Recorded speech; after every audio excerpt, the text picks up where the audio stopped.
ಸೌಜನ್ಯಳಿಗೆ ನ್ಯಾಯದ ಬಾಗಿಲು ತೆರೆದಿದೆ. ಎಸ್, ಇದು ಈ ಕ್ಷಣದ ಎಲ್ಲರೂ, ಪ್ರತಿಯೊಬ್ಬ ಜನಸಾಮಾನ್ಯರು, ಈ ನಾಡಿನ ಪ್ರತಿಯೊಬ್ಬರು, ಈ ದೇಶದ ಪ್ರತಿಯೊಬ್ಬ ಸಾಮಾನ್ಯ ನಾಗರಿಕರು ಕೂಡ ಅತ್ಯಂತ ಖುಷಿ ಪಡಲೇಬೇಕಾದಂತಹ ಸುದ್ದಿ, ಮಾಹಿತಿ.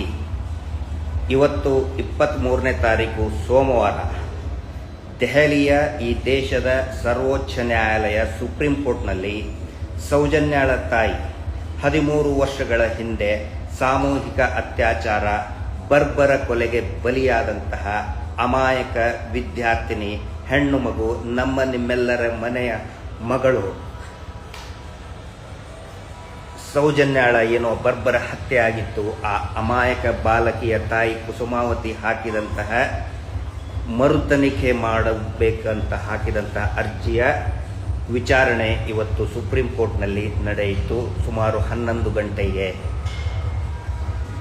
ಆ ಒಂದು ವಿಚಾರಣೆಯಲ್ಲಿ ಸುಪ್ರೀಂ ಕೋರ್ಟ್ ಒಪ್ಪಿಕೊಂಡಿದೆ ಏನು ಅಂತ ಹೇಳಿ, ಇಲ್ಲಿ ಅನ್ಯಾಯ ಆಗಿದೆ, ಇನ್ಜಸ್ಟಿಸ್ ಆಗಿದೆ, ತನಿಖೆಯಲ್ಲಿಯ ಲೋಪದೋಷಗಳು ನಡೆದಿದೆ ಅಂಥೇಳಿ ಮಾನ್ಯ ಸುಪ್ರೀಂ ಕೋರ್ಟ್ ಒಪ್ಪಿಕೊಂಡಿದೆ.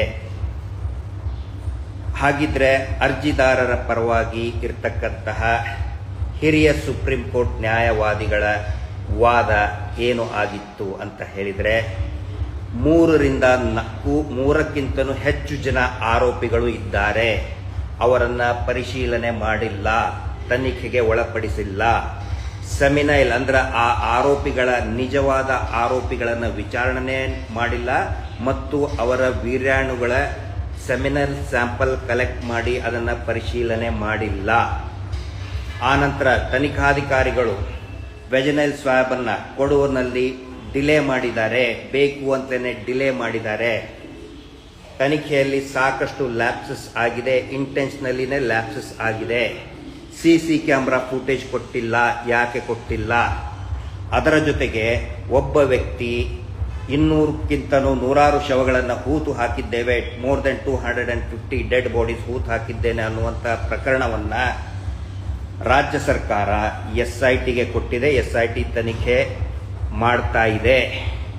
ಆ ಭಾಗದಲ್ಲಿಯ ಅನೇಕ ಅತ್ಯಾಚಾರ ಕೊಲೆಗಳ ಬಗ್ಗೆ ತನಿಖೆ ಮಾಡ್ತಾ ಇದೆ ಅಂತ ವಾದವನ್ನು ಮಂಡಿಸಿದರು. ಆ ವಾದಕ್ಕೆ ಮನ್ನಣೆಯನ್ನು ಕೊಟ್ಟು ನೋಟಿಸನ್ನು ಜಾರಿ ಮಾಡಬೇಕು ಅಂತ ಹೇಳಿ ಆದೇಶ ಮಾಡಿದೆ ಸುಪ್ರೀಂ ಕೋರ್ಟ್. ಈಗ ಗೊತ್ತಾಯ್ತಲ್ಲ ಯಾಕೆ ಮಹೇಶ್ ಶೆಟ್ಟಿ ತಿಮರೋಡಿ ಅವರನ್ನ ಪದೇ ಪದೇ ಗಡೀಪಾರು ಮಾಡಬೇಕು, ಪದೇ ಪದೇ ಕೇಸ್ ಹಾಕೋದು, ನಮ್ಮೆಲ್ಲ ಸೌಜನ್ಯ ಹೋರಾಟಗಾರರನ್ನ ಟಾರ್ಗೆಟ್ ಮಾಡ್ತಾ ಇದ್ದಾರೆ, ಸುಳ್ಳು ಕೇಸ್ಗಳನ್ನು ಹಾಕ್ತಾ ಇದ್ದಾರೆ ಅಂತ ಈಗ ತಾನೇ ಗೊತ್ತಾಯ್ತಲ್ಲ. ಯಾಕೆ ಮಾಡ್ತಾ ಇದ್ದಾರೆ ಅಂತ ಹೇಳಿದರೆ, ನಿಜವಾದ ಅತ್ಯಾಚಾರಿಗಳಿಗೆ ಗೊತ್ತಿದೆ ಅದು ಅವರೇ ಮಾಡಿದ್ದು, ಅವರ ಕುಟುಂಬದವರೇ ಮಾಡಿದ್ದು. ಹೀಗಾಗಿ ಎಂಜಲು ತಿನ್ನುವಂತಹ ದೊಡ್ಡ ದೊಡ್ಡ ಮಾಧ್ಯಮಗಳಿಗೆ ಎಂಜಲು ತಿನ್ನಿಸಿ ನಮ್ಮನ್ನು ಟಾರ್ಗೆಟ್ ಮಾಡಿ ಹೋರಾಟವನ್ನು ಅಪಪ್ರಚಾರ ಮಾಡುವಂಥ ಹೊಲಸು ಕೆಲಸಗಳನ್ನು ಮಾಡಿದರು.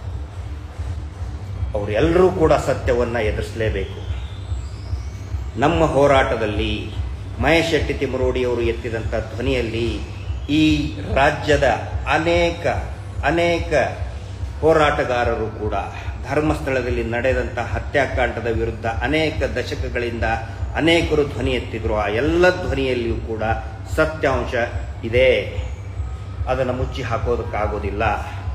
ಇವತ್ತು ನ್ಯಾಯದ ಬಾಗಿಲು ತೆರೆದಿದೆ.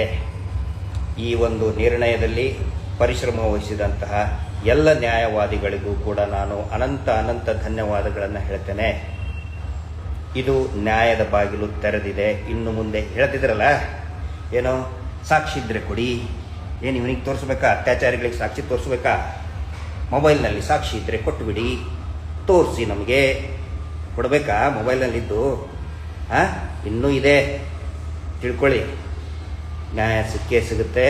ಪ್ರತಿಯೊಬ್ಬ ಜನಸಾಮಾನ್ಯರಿಗೆ ನಾನು ವಿನಂತಿ ಮಾಡ್ಕೊಳ್ತಾ ಇದ್ದೇನೆ, ಇದು ನಿಮ್ಮೆಲ್ಲರ ಹೋರಾಟ. ಅತ್ಯಾಚಾರಿ ವಿಐಪಿಗಳ ಪ್ರಭಾವಿಗಳ ವಿರುದ್ಧದಂಥ ಹೋರಾಟ.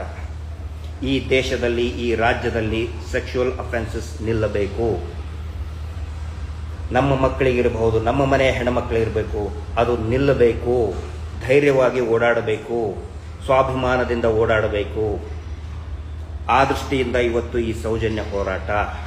ಸೌಜನ್ಯ ಎಲ್ಲ ಅತ್ಯಾಚಾರ ಶೋಷಣೆಯ ಪ್ರತೀಕ ಅವಳು, ಪ್ರತಿಬಿಂಬ ಅವಳು.